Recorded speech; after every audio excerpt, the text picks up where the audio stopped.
नमस्कार दोस्तों, myself professor Balwinder Singh.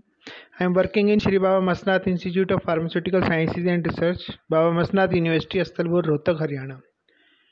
Today I will be discussing with you about Lifestyle Diseases Management Series, Part 8, Cirrhosis. First of all, I am thankful to my son Mr. Ashish Saini for typesetting and recording of this presentation. तो आइए बात करते हैं हम cirrhosis management की. तो जो life style disease है सिरोसिस, बेसिकली ये क्या है? ये एक लीवर की डिजीज़ है. इसमें लीवर यानी कि हिपैटिक पैरेनकाइमा डैमेज हो जाता है. लीवर टिश्यूज़ जो है उनमें फाइब्रोसिस हो जाता है, नोड्यूल्स फॉर्म हो जाते हैं. तो आइए इसके बारे में जानते हैं. सिरोसिस कई तरह का होता है. Based on the cause, based on the various factors, cirrhosis can be of alcoholic type, biliary type, post-hepatitis, it may be drug related or it may be metabolic. जो causes हैं cirrhosis की, किस वजह से liver damage हो जाता है? जो major cause है, one of the major cause is alcohol. Excessive alcohol जब लोग पीते हैं तो उसकी वजह से लीवर डैमेज हो जाता है और सिरोसिस हो जाता है. सेकंड कॉज है viral hepatitis. Hepatitis A, hepatitis B, C, D, E. तो हेपेटाइटिस की वजह से भी सिरोसिस हो सकता है, वायरल हेपेटाइटिस की वजह से. देन मेटाबॉलिक कॉज हो सकती है. बिलियरी ऑब्स्ट्रक्शन में बी देयर. कुछ ड्रग्स के जो साइड इफ़ेक्ट हैं जैसे मिथाइल डोपा है, मिथोट्रेक्सेट है, तो उसकी वजह से सिरोसिस हो सकता है. किसी व्यक्ति को सिरोसिस है, लीवर डिसीज़ है, तो क्या साइंस एंड सिम्टम्स हैं? आइए देखते हैं. सबसे पहले तो you will be having abdominal discomfort. पेट में गड़बड़ लगेगी, दर्द हो सकता है. जो भी खाना वो खाता है उसको उसकी डाइजेशन में उसको दिक्कत लग सकती है. एनोरेक्सिया हो सकता है, कमजोरी हो सकती है, वीकनेस लग सकती है, थकावट रहती है, उसको फटीग रहती है. नोज़िया, वॉमिटिंग की शिकायत रहती है फ्रीक्वेंटली. जहाँ पे लीवर है पेट में, वहाँ पे लीवर में भी एनलार्ज्ड जॉन्डिस की दिक्कत हो सकती है. और जो गैस्ट्रो ईसोफेगल वेरिसेस हैं, स्पेसिस हैं, वहाँ पे ब्लीडिंग हो सकती है. तो ये साइंस एंड सिम्टम्स हैं सिरोसिस के. अब इन्वेस्टिगेशन करें तो किस तरह से टेस्ट वगैरह करें जिससे पता चले सिरोसिस में? तो जो एंजाइम्स हैं डिफरेंट, उनके लेवल्स चेक के लिए डॉक्टर कह सकता है. जैसे serum alkaline phosphatase levels, ALT, aspartate amino transferase level AST,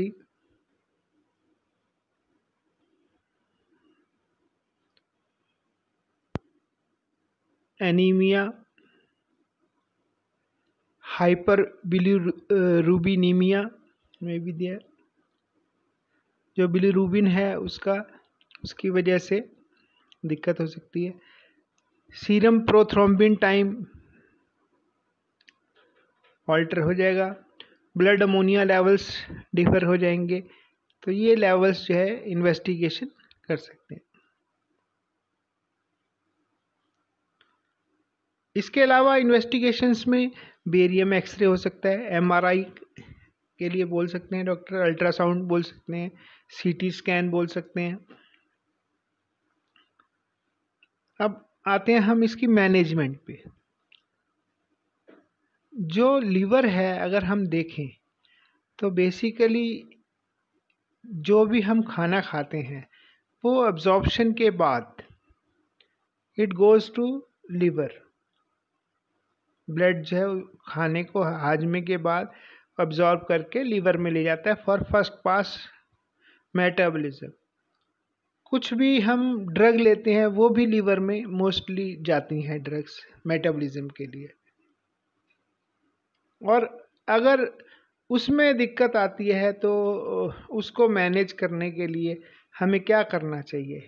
जैसे कि पेशेंट को वीकनेस है, फटीग है, अनईजी फील कर रहा है तो उसको कंप्लीट बेड रेस्ट लेना चाहिए। एक चीज़, अगर अल्कोहल वो लेता है पेशेंट तो क्योंकि अल्कोहल का सबसे ज़्यादा बुरा असर लीवर पे पड़ता है तो उसको बिल्कुल अल्कोहल बंद कर देनी चाहिए, total no to alcohol. Then protein का जो इनटेक है वो रिड्यूस करना चाहिए। जो खाना है जैसे पनीर है या कुछ पल्सेस हैं, दालें वगैरह हैं, या जो प्रोटीन का सोर्स है, चाहे वो सोया सोर्स है चाहे वो कोई भी सोर्स है, तो प्रोटीन का जो इनटेक है वो कम करना चाहिए ताकि लीवर पे जो है वो कम लोड पड़े। फॉलिक एसिड और थायमिन बी कॉम्प्लेक्स के टाइप हैं, तो अगर इनकी डेफिशिएंसी पेशेंट में है तो ये हम दे सकते हैं। इसके अलावा ट्रीटमेंट में प्रेडनिसोलोन दिया जाता है या एजाथायोप्रिन दी जाती है। अगर सिरोसिस की वजह से पेशेंट को एनीमिया है या एब्डोमिनल कैविटी है उसमें फ्लूइड एक्यूमुलेट हो गया जिसको हम एसाइटिस कहते हैं, तो इसकी अगर जिस भी पेशेंट में ये एनीमिया या एसाइटिस है उसकी ट्रीटमेंट साइड बाय साइड करनी चाहिए।